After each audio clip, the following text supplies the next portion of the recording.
अस्सलाम class. Last lecture में हम लोगों ने फ्रीक्वेंसी डिस्ट्रीब्यूशन का टॉपिक स्टार्ट किया था, फ्रीक्वेंसी और फ्रीक्वेंसी डिस्ट्रीब्यूशन डिस्कस किया था और उसकी टाइप्स में से हम लोगों ने अनग्रुप फ्रीक्वेंसी डिस्ट्रीब्यूशन डिस्कस कर लिया था।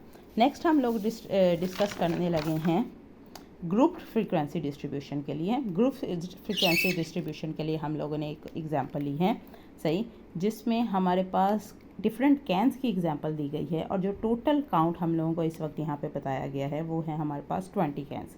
इसके अलावा क्वेश्चन में काइंड इनफ करते हुए उन्होंने काइंडनेस दिखाते हुए हमें लोअर बाउंड और अपर बाउंड, मतलब जो गिवन डेटा है उसमें जो सबसे बड़ी वैल्यू है और जो सबसे छोटी वैल्यू है उसकी भी रेफरेंस दे दिया हुआ है, सही। अगर आपको किसी भी डेटा में लोअर या अपर बाउंड ना बताया हो तो आप लोगों ने सिंपल अपनी ऑब्जर्वेशन से अंदाज़ा लगाना है कि जो एंट्रीज़ आपके पास हैं, पहले तो इसका काउंट कितना है, सही।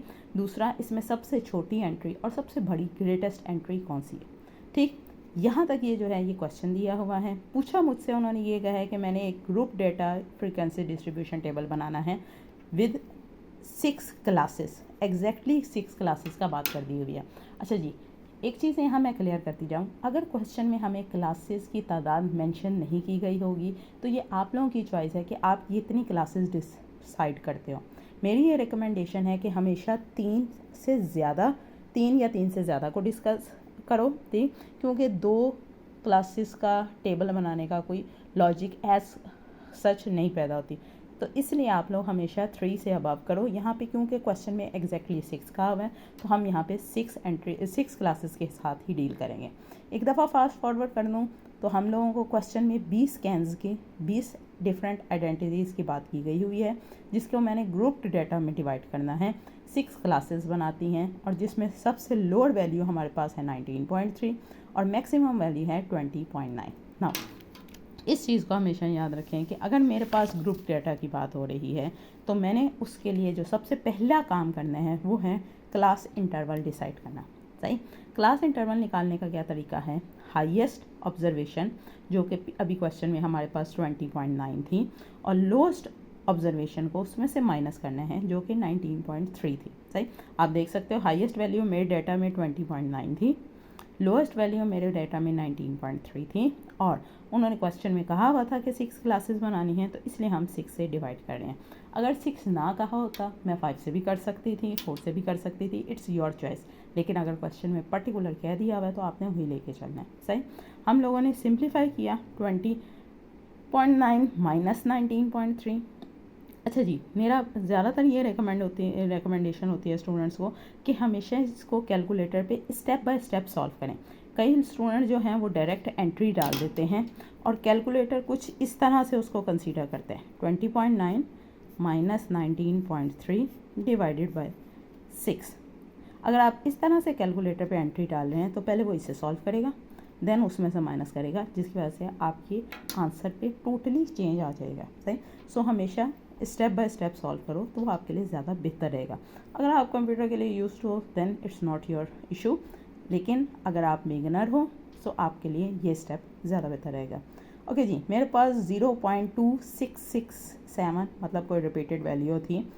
अच्छा जी, अब हम लोगों ने क्योंकि क्लास इंटरवल बनाने हैं, मेरी ये रिकमेंडेशन है कि क्लास इंटरवल हमेशा सिंपल फॉर्म में होना चाहिए, बहुत कॉम्प्लिकेटेड मतलब 2 से 3 डेसिमल्स तक ना जाता हो। इसके लिए हम लोग इसे राउंड ऑफ करने लगे। राउंड ऑफ करने का वही तरीका है, 6 ये 7 हटाऊंगी तो 7 ये बन जाएगा 6, देन 7 एंड 3, इट्स सिंपल। हम लोगों ने यहाँ पे कोई तारे सितारे इन्वॉल्व नहीं किए हुए, जस्ट राउंड ऑफ किया है, सही। सो हमारे पास वैल्यू बन गई है 0.3। ओके जी, ये हमारे पास टेबल है। बेसिकली टेबल जो मुझसे क्वेश्चन में कहा गया हुआ है वो सिर्फ ये पहले 3 कॉलम्स की बात की गई है, बाकी क्योंकि हमने अपना काम करना है तो उसको भी आगे इंक्लूड कर लिया है। अगर आपको अभी प्रीवियस याद हो तो हम लोगों ने कहा था कि जो मेरे पास मिनिमम वैल्यू है वो है 19.3, सही। और क्लास इंटरवल जो है हमारे पास आया है 0.3, जो हम लोगों ने क्लास इंटरवल डिसाइड किया है वो है 0.3। नाउ क्लासेस बनाने का तरीका ये है कि सबसे मिनिमम वैल्यू लेनी है 19.3 और उसमें क्लास इंटरवल को ऐड कर देना है। जो हमारे पास वैल्यू आएगी वो हमारी पहली क्लास का एंड पॉइंट होगा। 19.3 स्टार्टिंग पॉइंट है क्लास का, जो नेक्स्ट वैल्यू आएगी वो हमारे पास एंड पॉइंट होगा। 19.3 में 0.3 ऐड करो तो हमारे पास वैल्यू आती है 19.6 की। इस चीज़ को क्लियर कर लो कि 19.3 हमारे पास जो थी सबसे लोएस्ट वैल्यू थी, मैंने उसको एज इट इज़ लिख लिया है। इसके लिए मैंने 0.3 इसमें ऐड किया है तो ये वैल्यू आ गई। ठीक, ये मेरे पास पहली क्लास बन गई है। नेक्स्ट मैंने क्या किया है, 19.6 को 19.6 को यहाँ पे वहीं से कंटिन्यू किया, ठीक हो गया, और उसमें अगेन ऐड किया है 0.3। 6 में 3 ऐड होगा तो 19.9। ये चीज़ याद रखो, जहाँ पे आप यहाँ पे छोड़ रहे हो वहीं से स्टार्ट करोगे। इस तरह का क्लासेस जो हम लोग बनाते हैं ये हमारे पास कहलाता है कंटिन्यूस डाटा। डाटा की टाइप डिस्कस की थी, उसमें जो कंटिन्यूस डाटा होता है मतलब कोई गैप नहीं आ रहा, लगातार जहाँ पे छोड़ रहे हैं वहीं से स्टार्ट कर रहे हैं, that is called continuous type of data. सही है। 19.3 से लेकर 19.6 तक हम लोग गए हैं, देन 19.6 एज इट इज़ लिखा और देन अगेन उसमें 0.3 ऐड किया। सही, थर्ड क्लास के लिए भी 19.9 में 0.3 ऐड किया और सो ऑन 6 क्लासेस बनानी थी मैंने। 1 2 3 4 5 6 क्लासेस यहाँ पे मेंटेन कर ली हैं। एक चीज़ फिर से मैं क्लियर कर दूँ कि जहाँ पे आप ख़त्म करोगे वहीं से स्टार्ट करोगे, पहली वैल्यू लोएस्ट होगी। इसमें जो आखिरी वैल्यू है वो ज़रूरी नहीं कि आपकी हाईएस्ट ही हो, ज़रूरी नहीं है कि हाईएस्ट ही हो, क्योंकि हमारी हाईएस्ट ही 20.9 जबकि ये उससे बड़ी वैल्यू आ रही है।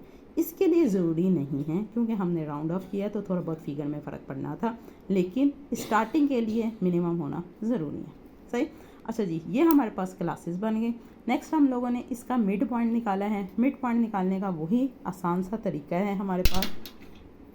दोनों बाउंड्रीज़ को 19.3 प्लस 19.6 को ऐड किया, डिवाइडेड बाय 2 किया, जो आंसर आया वो हमारे पास कहलाता है मिड पॉइंट, जो कि x कहलाता है। ये हमारे पास 1 2 3 ओके जी, सिर्फ 6 डिफरेंट क्लासेस के 6 डिफरेंट मिड पॉइंट आने थे। सिर्फ हमने चेक करने के लिए यहाँ कैलकुलेटर रखे हैं। अगर आप देखो 20.2 मेरे पास ये एंट्री है, प्लस करते हैं इसमें 20.5, सही हो गया, 40.7 डिवाइड करना है हमने इसे 2 से क्योंकि हम एवरेज मिड पॉइंट निकाल रहे हैं, इक्वल आ जाता है 20.35। सो एंट्री हमारे पास क्या हो जाएगी 20.35। ये मिड पॉइंट निकालने का तरीका है हमारे पास। सही।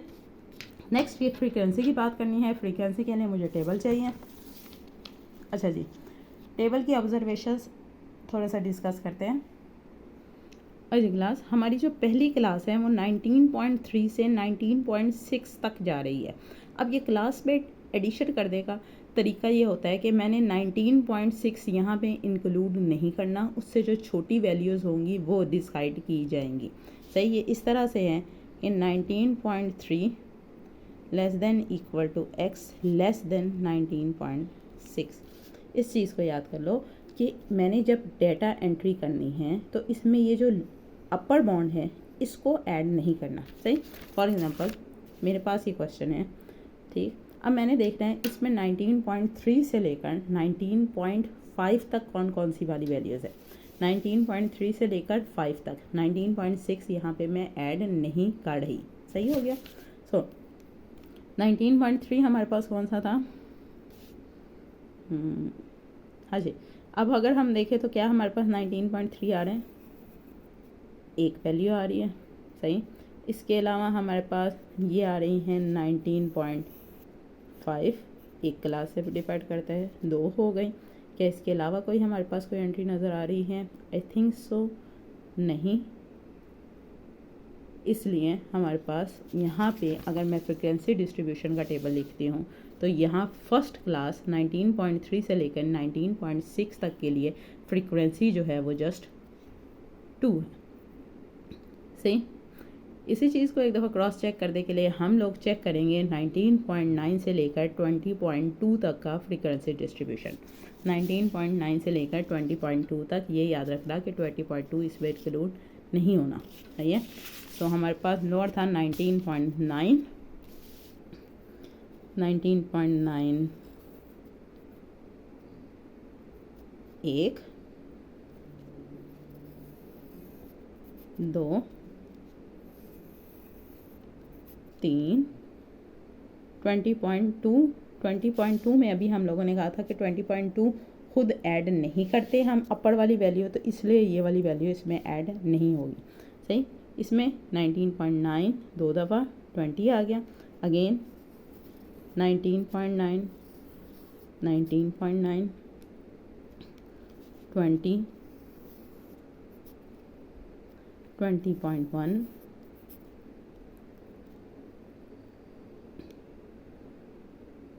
मेरा ख्याल है इसके अलावा और कोई वैल्यू एग्जिस्ट ये नहीं, एक और 19.9, सही। अब अगर हम इसे काउंट करते हैं तो हमारे पास 1, 2, 3, 4, 5, 6, 7, 8, सही। सो 8 ऐसी वैल्यूज़ हैं जो कि यहाँ पे इस रेंज में आ रही हैं। सो इसकी जो इस क्लास की जो फ्रीक्वेंसी है वो है हमारे पास इस वक्त 8, सही। इसी तरह से क्रॉस चेक करने के लिए 20.5 और 20.8 को भी देख लेते हैं। 20.5 6 आ गया, 5 से बड़ा लेना है, और 20.8 यहाँ पे लिखा हुआ है, लेकिन क्योंकि वो हमारा अपर बाउंड था हमने उसे नहीं लेना, सही हो गया। 20.6, 20.6 आई थिंक तो इसकी दो ही एंट्रीज़ हैं। सो हमारे पास यहाँ जो है फ्रीक्वेंसी वो बन जाएगी 2, ओके हो गया। इसी तरह से हमने बाकी फ्रीक्वेंसी मेंटेन की है। यहाँ पे मैं क्लियर कर दूँ कि इसका जो सम होगा वो एग्जैक्टली इक्वल टू जितने हमारे 20 कैंस थे उनके बराबर आना चाहिए। अगर आप चेक करो 4, 12, 16, 20, हमारे पास 20 के बराबर आ गए, सही। अच्छा जी, ये वैसे क्वेश्चन में लिखा नहीं हुआ था, लेकिन अक्सर क्वेश्चंस जो है कंबाइंड ही आते हैं, तो इसलिए हम यहाँ रिलेटिविटी फ्रीक्वेंसी को डिस्कस करने लगे हैं। रिलेटिव फ्रीक्वेंसी में हम लोगों ने क्या करना है, जो पर्टिकुलर फ्रीक्वेंसीज हैं उनको डिवाइडेड बाय इस वक्त जो टोटल ऑब्जर्वेशन है 20, उस पर डिवाइड करते जाने हैं। जैसे कि ये 8 है हमारे पास, हमने 8 को डिवाइड करना है 20 पे, हमारे पास आंसर आएगा 0.4। इसी तरह से 2 को डिवाइड करना है 20 पे, आंसर आएगा 0.1। अगर आप चेक करना चाहो तो इसको इजीली चेक कर सकते हैं कि इस रिलेटिव फ्रीक्वेंसी का जो सम है वो 1 के बराबर आना चाहिए। जैसे 0.1 plus 0.1 plus 0.4, 0.2, 0.1, 0.1 which is equal to 1। So relativity sum is 1। अच्छा जी, कम्युलेटिव फ्रीक्वेंसी पहले ही बताई थी। जो लास्ट प्रीवियस फ्रीक्वेंसी में करंट फ्रीक्वेंसीज ऐड करते जाओ तो हमारे पास नेक्स्ट वैल्यूज़ आती जाती हैं। 2 एज इट इज़, देन 2 + 2 4, 4 + 8 हमारे पास आ जाएगा 12, 12 + 4 16, 16 + 2 18, और लास्ट में हमारे पास 20, जो यहाँ पे टोटल नंबर ऑफ़ ऑब्जर्वेशन होती हैं वही नंबर यहाँ पे आता है, सही। सो ये हमारे पास ग्रुप्ड फ्रीक्वेंसी डिस्ट्रीब्यूशन का क्वेश्चन था। इसको हम लोगों ने 2-3 स्टेप्स किए हैं। सबसे पहले हम लोगों ने जो क्वेश्चन था उसके लिए क्लास इंटरवल बनाया है, सही। उस क्लास इंटरवल के अकॉर्डिंगली हम लोगों ने क्लासेस सेट किए हैं। क्लासेस के बाद मिड पॉइंट फ्रीक्वेंसी हम लोगों ने टोटली डाटा ऑब्जर्व करके निकाली है, और देन हमारे पास रिलेटिव फ्रीक्वेंसी और कम्युलेटिव फ्रीक्वेंसी। होप सो कि आपको समझ आ गया होगा। कोई भी इशू हो तो आप लोगों ने मुझे मैसेज और कमेंट करके बता देने हैं। थैंक यू, गुड लक, अल्लाह हाफिज़।